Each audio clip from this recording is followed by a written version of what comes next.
Bismillahirrahmanirrahim. Assalamualaikum warahmatullahi wabarakatuh. Perkenalkan, saya Sultan, Kepala SMK Plus Ponternya Bava. SMK Plus Ponternya Bava berdiri di tahun 2011 di bawah naungan Yayasan Badayatul Falah Garut Selatan yang terletak di Desa Neglasari, Kecamatan Pakenjeng, yang memadukan kurikulum nasional dengan kurikulum pesantren salafi atau kajian kitab kuning.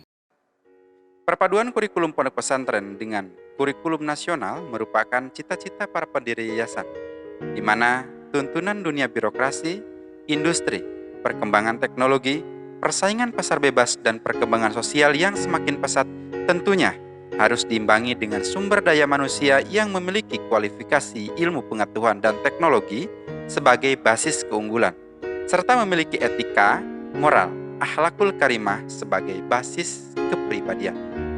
Untuk itu, perlu kiranya memadukan pendidikan pondok pesantren dengan pendidikan sekolah sebagai modal untuk mengimbangi perkembangan zaman.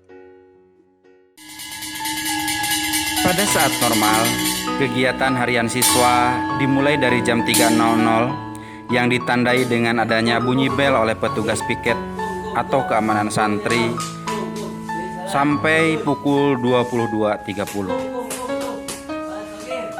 Mengingat lamanya waktu pembelajaran saat masa normal sampai 20 jam, termasuk juga kendala yang dihadapi oleh guru beserta siswa pada proses kegiatan belajar mengajar. Maka sekolah harus menciptakan suasana yang nyaman dan menyenangkan untuk tercapainya hasil belajar siswa sesuai dengan visi, misi, dan tujuan sekolah.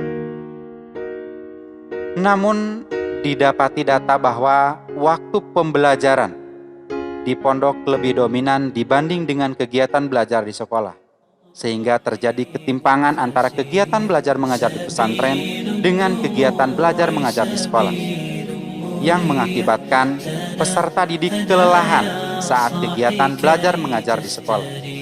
Ada yang sampai mengantuk, tidur, terlambat masuk sekolah, bahkan tidak masuk sama sekali. Hal ini berdampak pada menurunnya motivasi belajar siswa dan bahkan rendahnya hasil belajar. Untuk itu, dalam pelaksanaan rencana pengembangan sekolah, perlu kiranya melakukan evaluasi kebijakan pondok pesantren untuk mengoptimalkan pembelajaran di sekolah.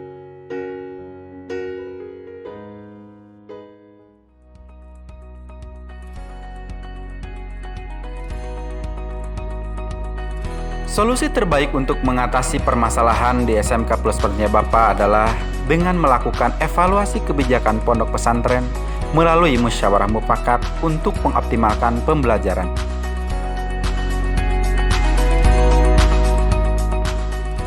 Adapun tujuan kegiatan rencana pengembangan sekolah di tahun 2020 ini adalah: yang pertama, mengevaluasi kebijakan pondok pesantren untuk meningkatkan atau mengoptimalkan pembelajaran di sekolah.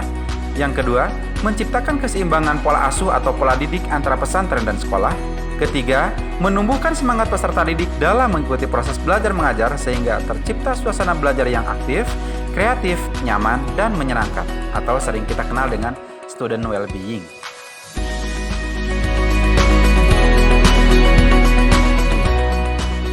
Untuk mewujudkan tujuan tersebut, maka kami telah menentukan langkah-langkah sebagai berikut, diantaranya adalah perencanaan, pelaksanaan program, monitoring dan evaluasi, refleksi, serta rencana tindak lanjut. Langkah awal dalam proses pelaksanaan adalah melakukan sosialisasi dan rapat dengan pendidik serta tenaga pendidikan di lingkungan sekolah. Tahap kedua adalah membuat undangan kepada seluruh pemangku kebijakan, mulai dari jajaran kepengurusan yayasan, pengasuh pondok, unit kerja, dan satuan kerja yayasan. Selanjutnya, melakukan sosialisasi terkait program rencana pengembangan sekolah. Pelaksanaan musyawarah mufakat dilaksanakan di kantor yayasan dengan melibatkan unsur yayasan, pengasuh pondok, dewan asatidah atau dewan guru, unit kerja yayasan mulai dari SMP, SMA, dan SMK, serta komite sekolah.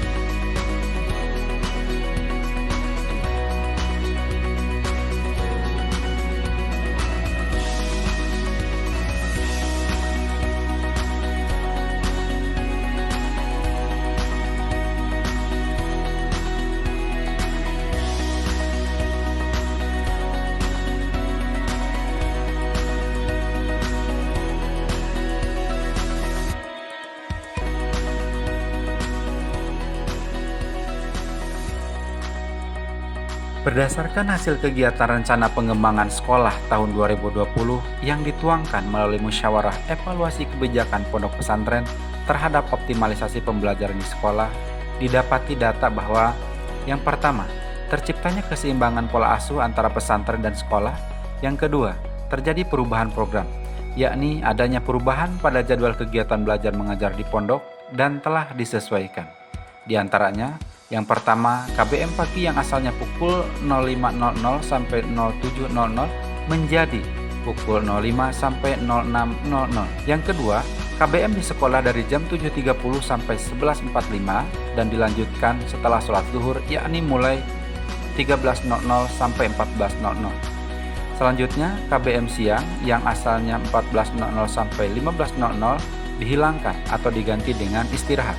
Selanjutnya, KBM malam dibatasi maksimal sampai pukul 22.00 yang asalnya pukul 22.30.